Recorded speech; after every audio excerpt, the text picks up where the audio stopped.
feel like I'm turning into Hugh Hefner, just walking around in my dressing gown. But I'm freezing my tits off. If they weren't silicone, they'd be frozen by now. Okay, so this week is a bit of an upside down week because usually I rest on a Wednesday or a Thursday and then Sunday again. Those are my 2 rest days, and I do believe in those rest days. You know, I do believe rest is just as important as the actual training sessions, and if you're overtraining and not giving yourself that recovery time, that's when injuries occur, and you're just not maximizing all the hard work that you're putting in the gym. And you know, so if you're only taking like 1 rest day or not even taking a rest day, as hard as it is, especially if you're using gym as that outlet to get your mind calm, or the endorphins, or whatever you're using gym for, if you're not taking those rest days, you could potentially be doing more harm than good.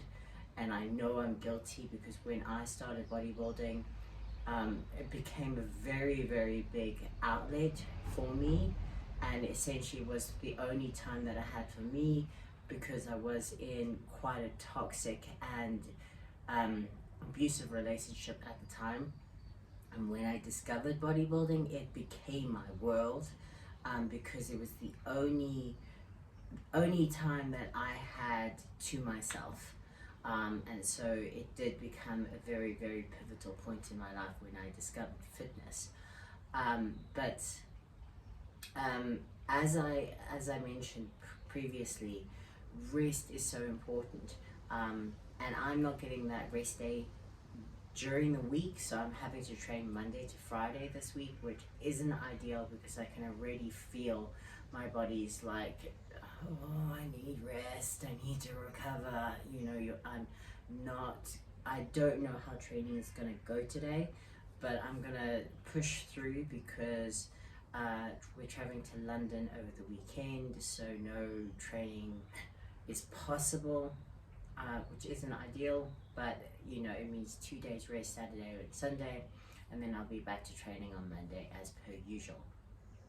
So today is push-pull day, bodyweight day, training at home, so no cardio, yay.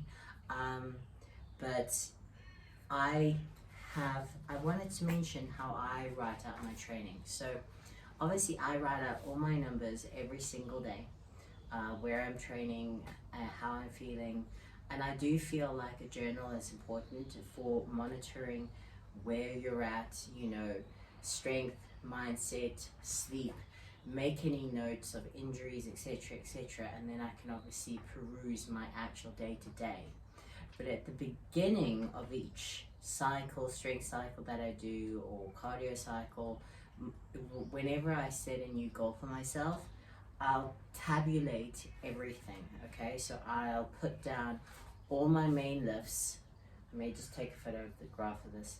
All my main goals, and I'll write down the rep scheme that I'm going to be planning for each and every single week, and then the numbers that I hit for those particular lifts. So I can then quickly and easily, without having to scroll through every single day, see, okay, I hit, and today is chin-ups and ring dips. So last week for 5, I managed 33 on the chin-ups, and I also managed 33 on the ring dips. So this week is obviously 4x4, so I'm going to scale, hopefully get in 34 to 35 kilograms for 4 reps for 4 sets for each of those exercises. But I haven't taken a rest day, so it might be impacted. I'm hoping not, because I hate doing the same numbers for 2 different rep schemes. Even if it's like half a kilogram up, I would preferably like to get just that wee bit more weight on the bar, or in this case on the weight dip, but on the belt. but we'll see how it goes and decide from there. But I don't know why I'm speaking in an accent. Anyways. Okay, so the goal is, let's go, goal being 35. I'll see when I get there. Because I'm training at home, I gave you that sneaky tip about the plates and holding them nice and stable between your knees. I can't really do that on at home because there's just not enough space, and as it is, I have to like jimmy the weights closer to me. So if you've got any tips for how I can do it at home, yeah, bring them on. But right now, because there's such a limited amount of space, I have to use a kettlebell to start off with, and then just try add little weights so that it's not such a big weight which will hit the ground for every single rep. Anyway, Hugh Hefner here. I'm going to start warming up. Done a bit of warm-up mobility stuff in the house, but I'm still freezing cold. So we'll see how this goes. I've got a second decaf coffee with me to keep me warm, and I'll start moving. Yeah, so first thing I'm just going to do is set body weight, chin-ups, and then dips. Ooh, I have to chalk. 1, 2, 3, 4. Right, and then 4 with the dips. 1, 2, 3, 4. So now I will rest more and more, obviously, as the weight gets heavier. If you're sticking with body weight or elastic bands, also, rest as needed. This isn't a race, this is about strength. So maximal rest and recovery between sets so that you can push as much as you possibly can. I'm gonna add my kettlebell, which is a 24 kilogram kettlebell, and chalk.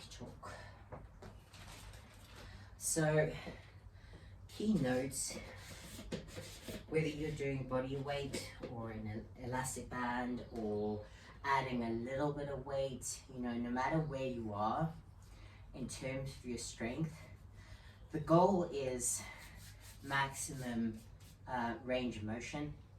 So when you're doing your chin-ups, try not to stay in tension. The goal is to completely straighten out your arms with every single rep, because you see, and you may be guilty of it. You kind of you come down to there, and then you pull again, and there, and you pull again. So you're actually not working the full extension. You're actually staying in tension, which actually makes it easier.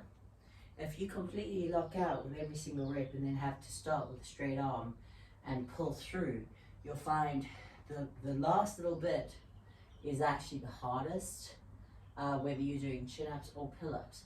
So always make sure you completely straighten out your arms for maximum effort, and obviously you're going to be using maximum muscle fibers. Yep. I'm going to do my first set with the 24. I'll probably take my gown off in a little bit.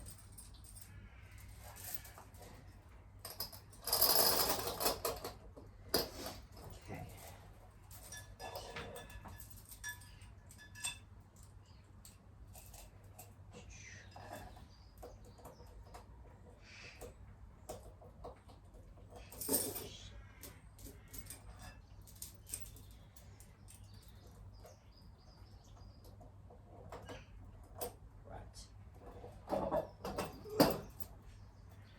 So,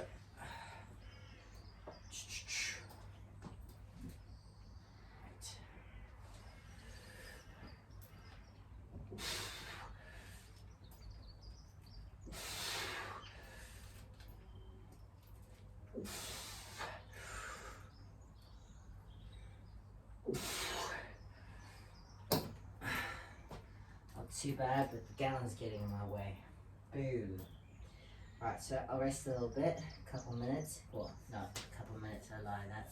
That's a lie. It's cold. A couple seconds, and then I'll do my dips.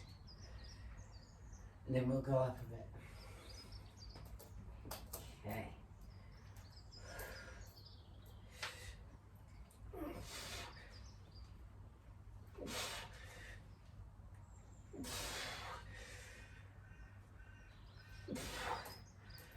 Right. Set one.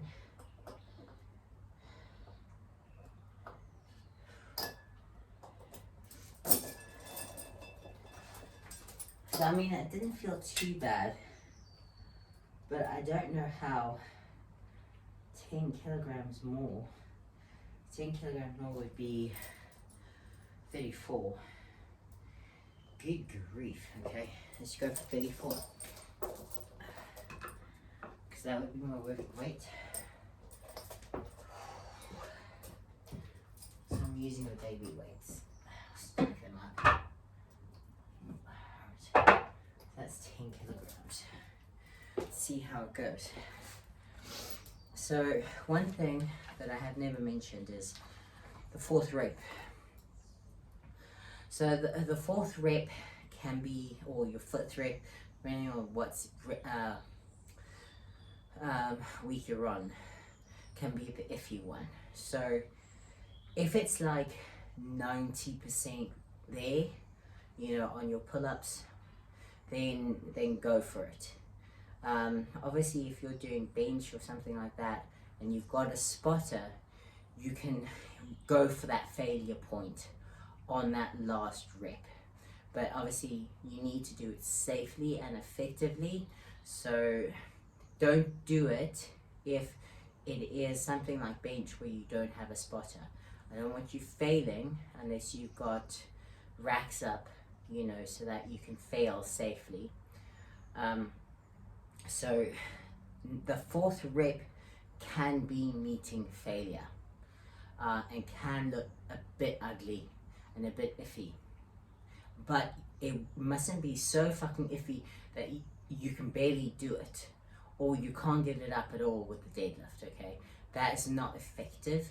You can be sliding it up your thighs on the fourth rep or the last rep, depending on what week you are. For the deadlift, you can shimmy it, okay, but I don't want it not going up at all for a deadlift, or you can't even move an inch with a pull-up. That is not effective. But you, as I say, if it's like 80-90% there, and it's just like you're just that far off, that's okay, because training to failure is fine. Like I always train to failure. When I was in bodybuilding, it would be like, I don't know how many reps I did. I never really counted. It was always, okay, I always pushed to the point where I just couldn't move the weight anymore, and then I would do partials afterwards. So with this one, we're not doing drop sets or partials, but there is the point of, if you can't quite get it up on that last rep, that's okay. But if you're struggling to get it up and it's like the second rep and you've got to do 5 reps, yeah, drop the weight, reassess and try again. So with both exercises there, I did 24, so we're jumping to 34, and I'm going to have to take the Hugh Hefner gown off because it is impacting my range of motion. Right.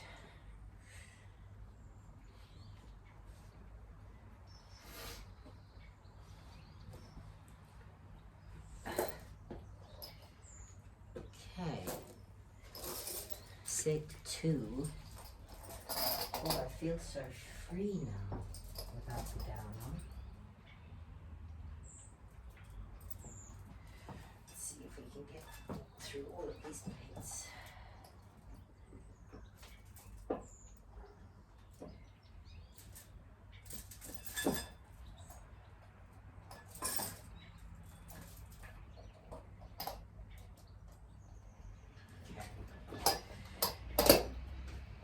Right, 4 reps.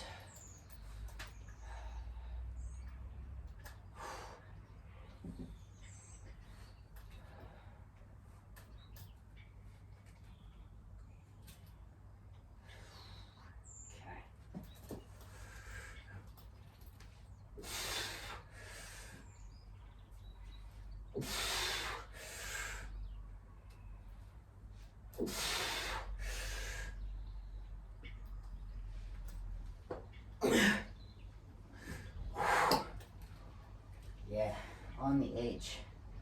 Probably stay with 34. Okay. 4 dips.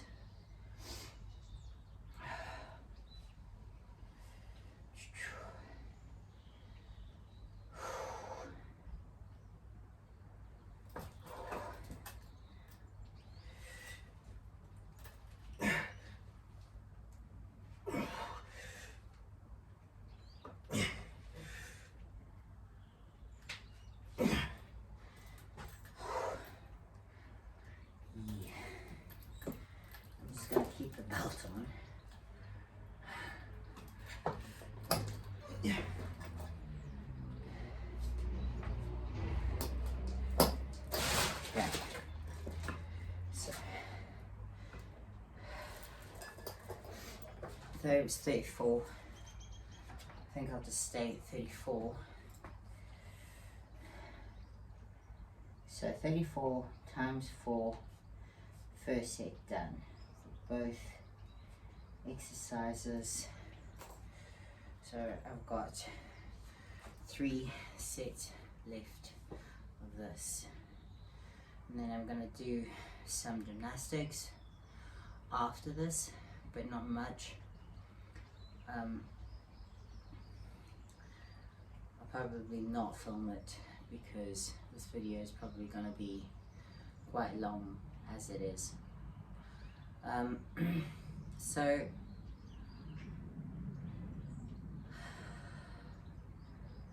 I wanted to speak about, you know, goals and how other people can shame you and break you and try to affect you negatively. And I've experienced that a lot. On social media in particular. Not so much in person. My family have always been great. Though I know a lot of people who struggle with family not supporting or understanding their goals. And it's unfortunate when I hear, especially family not supporting or your significant other not supporting you in your goals. And it's so hard, especially when it's family. It's one thing when it's someone else, a complete stranger, and they're trying to break you. Because even that, especially can affect you, you know, if they just hit the right point and say the right thing to put self-doubt, or, you know, just dig into an area that you are already self-conscious, aware of, or sensitive about. And it doesn't really matter what I say, because at the end of the day, you're the one who has to deal with it. All I can say is, you know, at the end of the day, are you doing it for someone else? Because if you're doing it for other people, the moment it gets hard, you're more likely to give up. But if you're doing it for yourself, you need to remember you're doing it for yourself. You're not doing it for others. You're doing it for your own happiness, your own goals, your own, you know, whatever the reasoning is behind it. You need to always remember it's for you, and no one else should affect that desire, that mindset, those goals. I'm going to speak about the diet in particular. Right, set 2.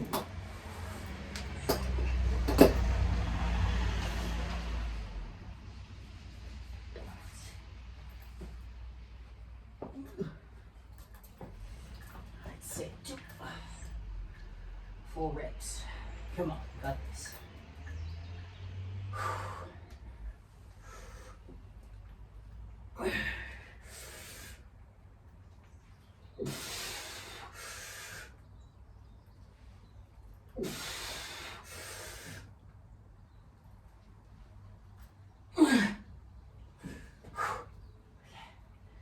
Set 2.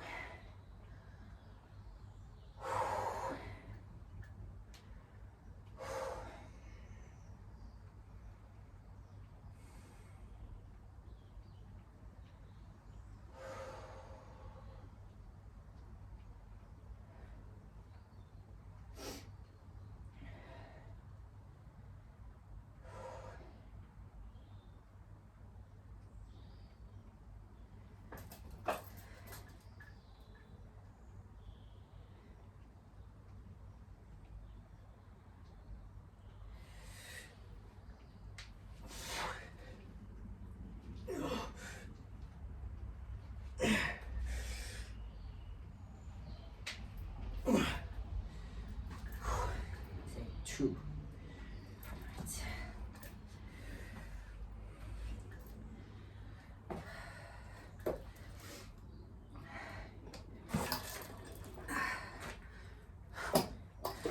Like, for example, if you're competing and your goal is getting on stage, or maybe not even getting on stage, you just want to lose some weight, right?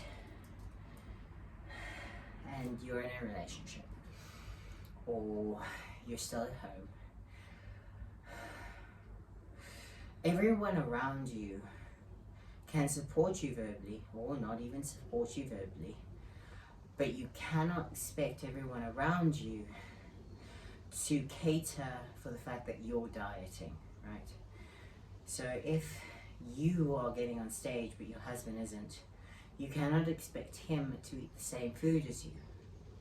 And if he wants to eat out, or have takeaways, or eat a cheat meal, you can't expect him to not eat it because you're on a diet. And I know a lot of people who really struggle with that. If you've got kids, you can't expect them to eat what you're eating because they're kids. And you've got to have the self-discipline to sit and watch someone else eat something that you really want whilst you eat your diet food. And that can be very, very hard for some people, but you have to remember your choice is your choice. And you have to have the discipline and the motivation to stick with it, regardless of what anyone else is doing or saying. And it can be very, very hard, especially if they're being mean or vulgar or degrading. And if you're posting on social media and people say, you look like a man, that's disgusting, it can get to you. It really, really, really can. And it doesn't matter what I say or anything, because in the moment it can fucking hurt, and I know sometimes it really does.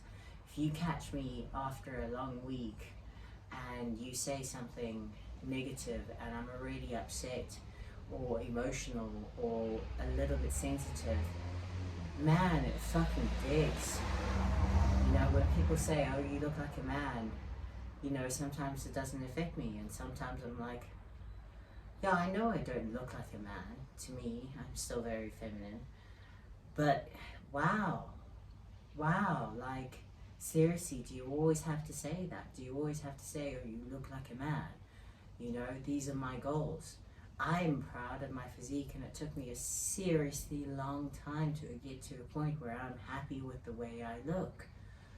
And there are still days where I'm like, yeah, like, fuck, you know, do I look okay? But at the end of the day, I'm the only person who my physique really matters to is, one, myself. Am I confident and happy within my own skin? Because if I'm not, it will affect everyone around me. If I don't love myself, it affects everyone around me. If I'm not confident in myself, it affects everyone around me. And number 2, it's my significant other. Do they find me attractive? Are they sexually attracted to me? Because that is also important to me.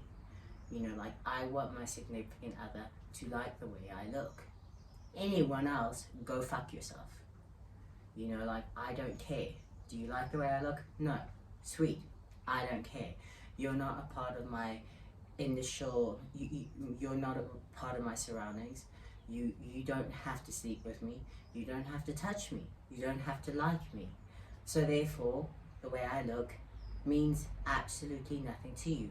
And you should also have that mindset when someone who is not going to be sleeping with you or paying your bills or providing anything for you doesn't like the way you look, they can go fuck themselves. And it's so hard to say that in the moment when someone's like stabbing you in a part of that's really part of your emotions, or that like really hits home, or you know, like, you're really sensitive. But you have to remember, their opinion means nothing in the big grand scheme of things. There are billions of people in the world, and I can guarantee you a very large percentage of them don't like the way you look because they look fat people or skinny people or short people or tall people or fuck, like, you know, there's so many weird fetishes. So realize that you're not going to fit everyone's target market, and there's always going to be that one arsehole who wants to comment and say you look like poo. But do you look like poo to yourself? You working on yourself? You feeling confident in yourself? Are you working towards your goals? Are you happy with your progress? If those things are being ticked, then it doesn't matter what anyone thinks. And as I've always said, and I will always reiterate, if you aren't happy with your body, you need to work on you. Whether it is working towards a goal, but it's also about self-acceptance and self-love. And by learning to love yourself whilst you work towards that goal, because as I've said, and I will always say, if you do not love any aspect of yourself, by the time you reach your goal, you still won't.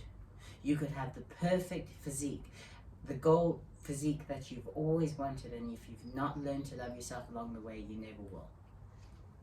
So I'm ranting again. I feel like I'm always ranting, but I just want you to be confident and happy within your own skin, and to remember that there will always be arseholes out there trying to break you down. But at the end of the day, you need to be happy and confident within yourself, and remember that self-love is the first step. And self-acceptance is the first step to not caring what anyone else thinks. So, I'm going to do my next set. Set 3. One more set after this in a minute. Got a bit more.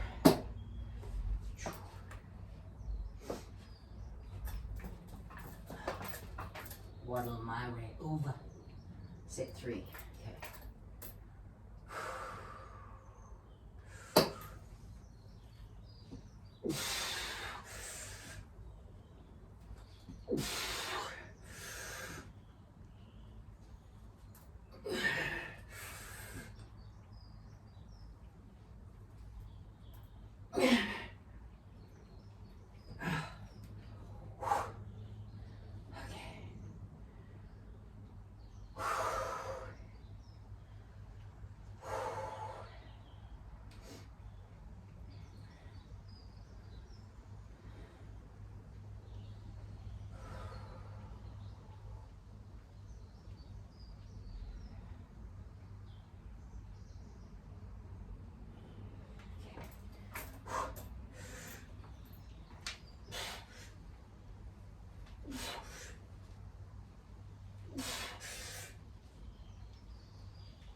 Oh.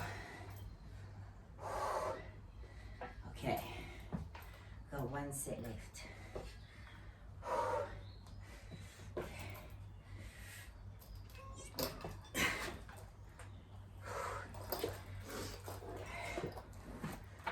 Right. So one more set. I'll stop preaching now.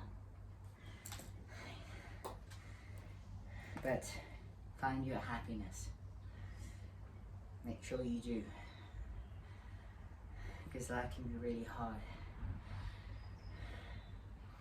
if you don't have something worth waking up to and waking up for. And whether that's the gym or work or painting or drawing or something, you need to have goals. Because if you got nothing, it becomes far easier to get stuck into depression and